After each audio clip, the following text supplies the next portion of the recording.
اور آج اگر اس نے یہ بات کی, میرے لیے کوئی نئی بات نہیں ہے. اور بے بسی کی ایک تصویر نہیں ہے کہ مطلب کس حد تک یہ محتاجی کا اس کی ریزن سب سے بڑی وجہ یہ ہے کہ آپ نے تمام چیزوں پہ اپنے آپ کو ڈیپینڈنٹ کیا. آپ کی جو شروع سے ایک ویلفیئر اسٹیٹ کا جو کنسپٹ تھا, آپ نے تو اس کو امپلیمنٹ نہیں کی. آپ نے ایک سیکیورٹی اسٹیٹ ڈیولپ کی. سیکیورٹی اسٹیٹ اور ویلفیئر اسٹیٹ میں یہی فرق ہوتا ہے کہ اب وہ جو زوراور لوگ ہیں وہی حکومت کریں گے اور وہی چیزوں کو چلائیں گے. تو میں سمجھتا ہوں کہ آج اگر ایم کیو ایم کے پاس گیا, اس سے قبل جو ہے نا نواز شریف کے ساتھ جو کچھ ہوا, جو این آر او ہوا, میں معذرت کے ساتھ جو چودھری صاحب بیٹھے ہیں, اس زمانے میں ہم گئے لندن میں, آل پارٹی کی کانفرنس ہوا, ہم نے محترمہ کے ساتھ بہت وہ کی کہ جی اب اس دفعہ اسٹیپ فوج کے ساتھ کمپرومائز نہیں کرو. Let the people to decide کہ یہ ملک عوام کے لیے بنایا ہے یا فوج کے لیے بنا ہے. Nawaz Sharif compromise, Peoples party compromise کر کے, باقی طاقتوں نے یہ فیکٹ آف لائف ہے جی, ان کو ہم ڈینائی نہیں کر سکتے ہیں.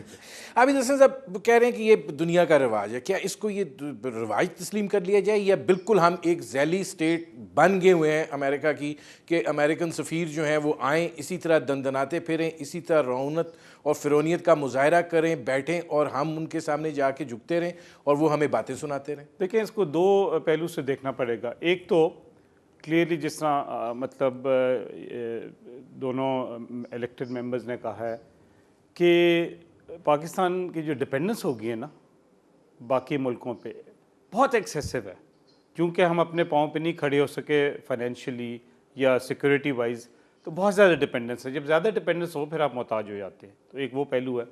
تو اس میں اس کانٹیکس میں کوئی اب یہ کوئی حیرانگی کی بات نہیں ہے کہ جس پہ آپ کی سب سے زیادہ ڈپینڈنس ہے اس کا ریپرزینٹیو جو ہے پھر بہت اہمیت رکھ لیتا ہے آپ کی ڈومیسٹک پالیٹکس میں, ڈومیسٹک ڈیسیژن میکنگ میں. دوسرا آپ یہ بھی پہلو لے سکتے ہیں کہ امریکہ بہت ایڈ دے رہا ہے پاکستان کو.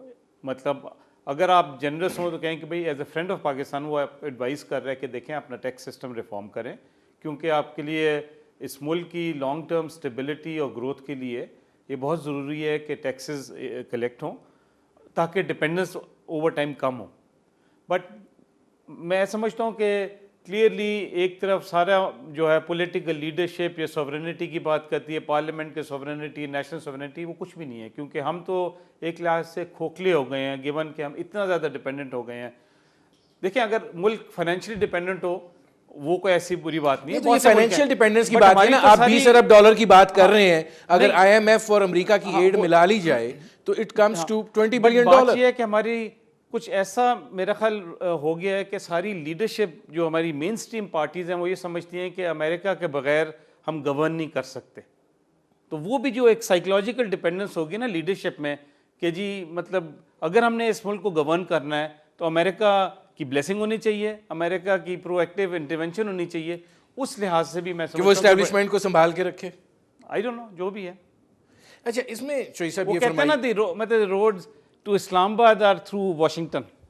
اب یہ جو سوال ہے کہ روڈ ٹو اسلام آباد تھرو واشنگٹن, اب عوام کا جو ووٹ ہے یا عوام کی جو رائے ہے وہ تو بیچارے اپنی مصیبتوں کے ازالے کے لیے کرتے ہیں اور اس کے نتیجے میں صورتحال جو ہے وہ یہ سامنا کرنا پڑتا ہے کہ محتاجی جو ہے اس کا خمیازہ بھگت رہے ہیں.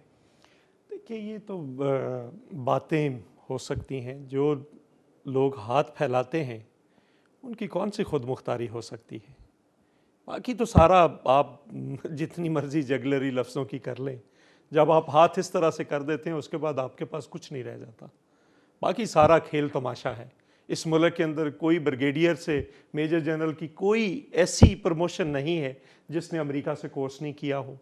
اس ملک کے اندر جہاں پہ انوالومنٹس ہیں, جس لیول پہ جو پولیٹیکل انوالومنٹس ہیں جو ابھی سامنے آ رہی ہیں, تو پھر جو لوگ لڑتے بھی رہے ان کے ساتھ کیا حشر ہوا ہے, کس طرح سے ذوالفقار علی بھٹو کو شہید کیا گیا, کس طرح سے باقی چیزیں آپ کے سامنے ہوئیں جن لوگوں نے سٹینڈ لیا.